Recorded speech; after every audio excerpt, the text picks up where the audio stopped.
So we're doing a fourth sound review on House of the Rising Sun, and there is a sound that is just not working. So I'm just gonna have to take it out.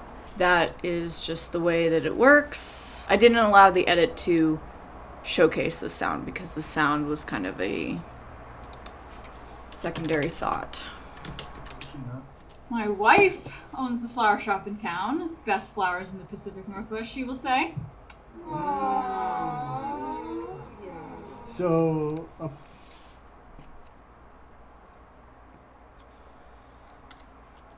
My wife owns the flower shop in town. Best flowers in the Pacific Northwest, she will say.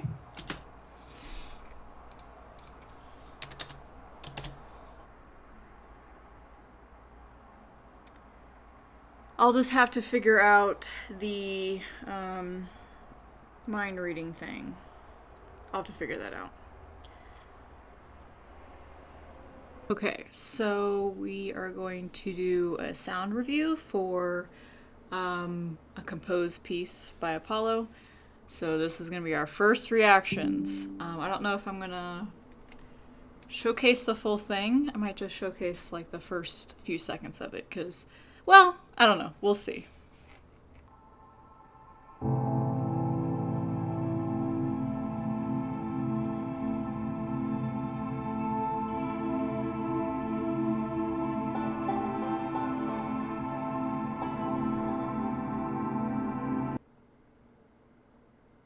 Gagged. I am gooped and gagged. That's Hollowbrooke.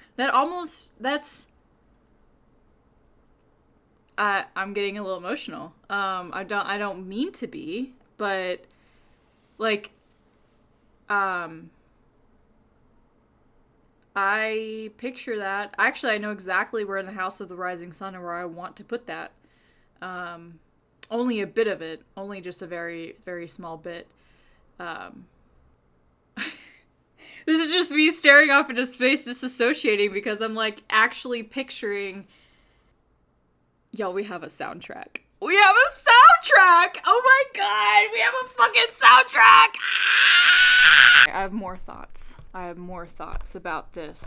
I think now is like, because I think this is more like a House of the Rising Sun type of theme, instead of Spirit in the Sky.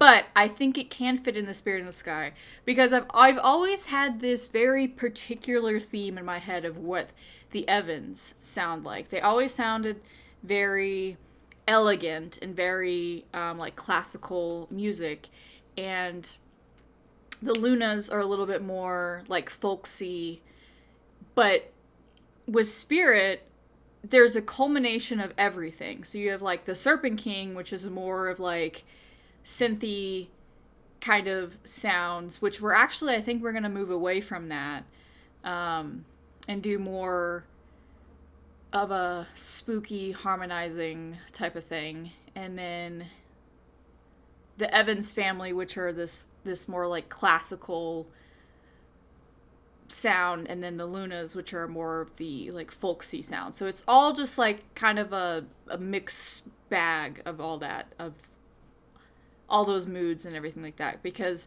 Paulo keeps asking me about moods, and the moods in the film changes a lot. There's a lot of, when the Serpent King stuff is happening, that's a lot of like suspense. It's a lot of eeriness.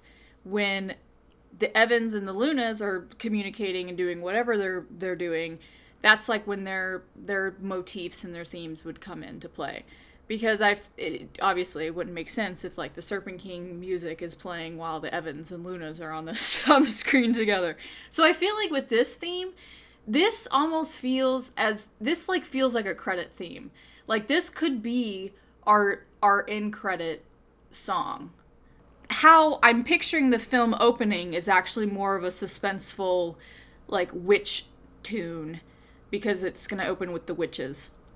If we were opening originally with the Evans, like how we actually shot it, then maybe I would open it up with this. Okay, so we're going to try to do a sound review of House of the Rising Sun on my AirPods.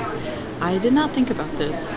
Last time I tried to do this, I absolutely couldn't do it. So, anyway, here we go. On my iPad right here. Let's do this.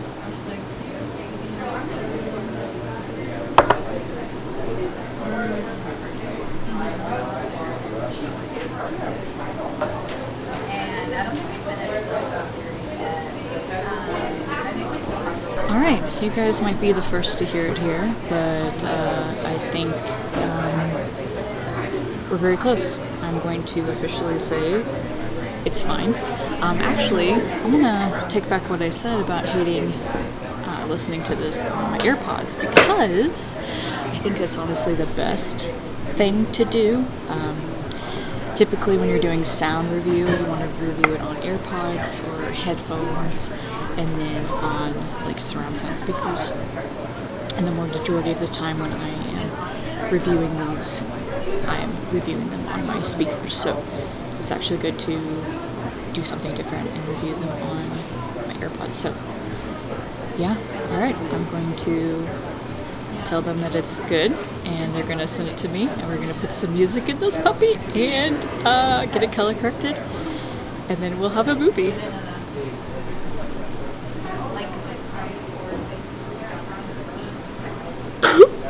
Anyway, okay.